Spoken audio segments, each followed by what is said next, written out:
जाटों के बारे में बहुत सारी बातें हैं, बहुत सारी कहावतें हैं। और एक कहावत है, जाट मरा जब जानिए जब तेरमी हो। और जाटों का एक बड़ा गोत्र है रेडू गोत्र, उसके बारे में कहते हैं कि 8 कंडेले 9 खेड़े, ये भेड़ों के छत्ते क्यों छेड़े।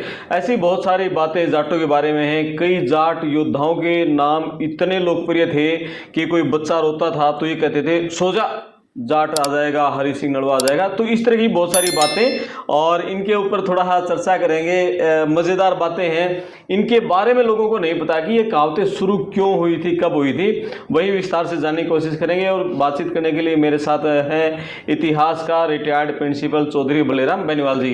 आप अपने कमेंट्स करना, और जाटों के ऊपर कुछ और कहावतें भी यदि बनी हुई हैं तो वो भी लिखना। मैं आपका दोस्त करमपाल जी। नमस्ते सर। नमस्ते साहब जी। जी बताओ, ये जाटों के ऊपर बहुत सारी कहावतें हैं। पहली तो जैसे ये कहावत है ना, जाट मरा जब जानियो जब तेरहवीं होई। जी दोस्तों, कुछ तो ये कहावतें दंत कथाएं हैं जी। दंत कथाओं में कुछ सच्चाई भी हो सकती है, कुछ झूठ भी हो सकता है। बिल्कुल। लेकिन जो मैं खोज पाया हूँ, मैं जान पाया हूँ, मैं नहीं कहता कि मैं 100% सही हूँ, ठीक हूँ। ऐसा सुना देखा मर्दुरा ज्ञान आया जो रामायण काल के अंदर हनुमान जी के पिता का नाम था केसरी। उनका किसी पड़ोसी राजा से युद्ध हुआ, और युद्ध के अंदर केसरी अचेत हो गई, जिसने आजकल कहते कोमा में चला गया।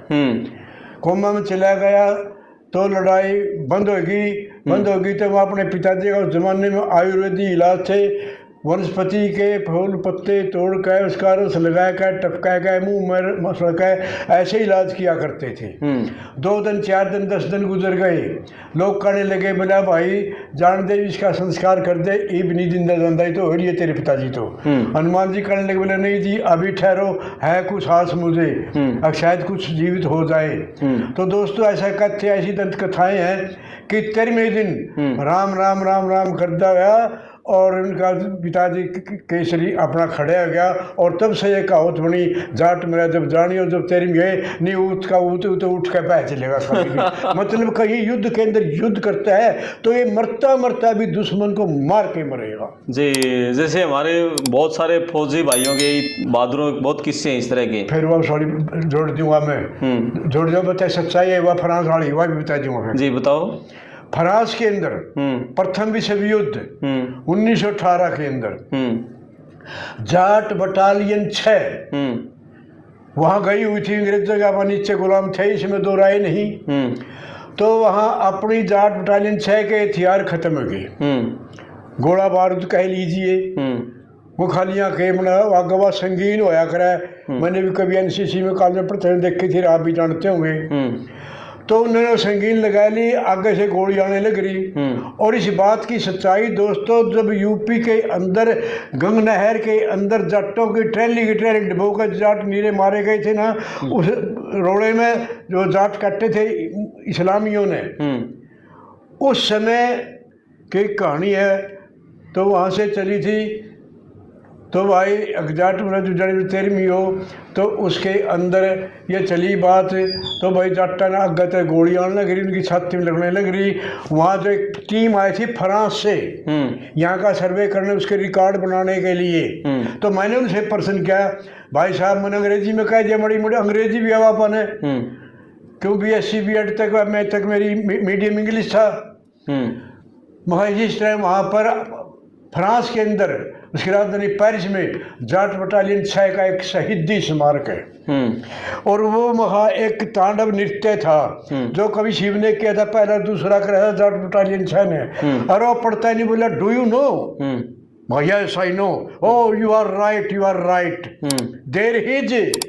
वो जाट बटालियन 6 का 1918 का शहीदी स्मारक आज भी विद्यमान है, पेरिस के अंदर है। तो साथियों ये इतनी चीज़ है, या तो इसी कौम है, इसने तो अपने आन बान शान पर मरने मतलब है, कौम कह लीजिए, चाहे इसने नस्ल कह लीजिए, चाहे योद्धा कह लीजिए, तो जो आपकी इच्छा है, आज भी हमारा स्मारक वहाँ पर बना हुआ है, मौजूद है। अच्छा, मतलब गोलियाँ चल रही थी और छाती पर गोलियाँ वो सहन कर रहे थे। 2-2 4-4 5-5 गोली लगी, लेकिन फिर भी दुश्मन के सीने में वो संगीन घोंप दी, उसको मार दिया, उसको वो लड़ाई जीती जाटों ने वहाँ पर। अच्छा। तभी वो शहीदी स्मारक बना था, इसलिए उसको तांडव नृत्य कहते हैं, या तो तांडव नृत्य नंगा नाच कभी शिव ने किया था जब उसकी पत्नी जेठी पहली पत्नी थी जो आदि माँ सती, उसके बाप ने जो यज्ञ किया था दक्ष ने, वो नहीं बुलाया था, धक्का चली गई थी और जब उन्होंने देखा पति का स्थान नहीं है वो उसमें कूद गई और शिव को पता था ऐसा होगा, वो आया था और फिर उसमें शिव ने तांडव नृत्य किया था। उसने अपनी जट सेना बुलाई थी और उसको दक्ष को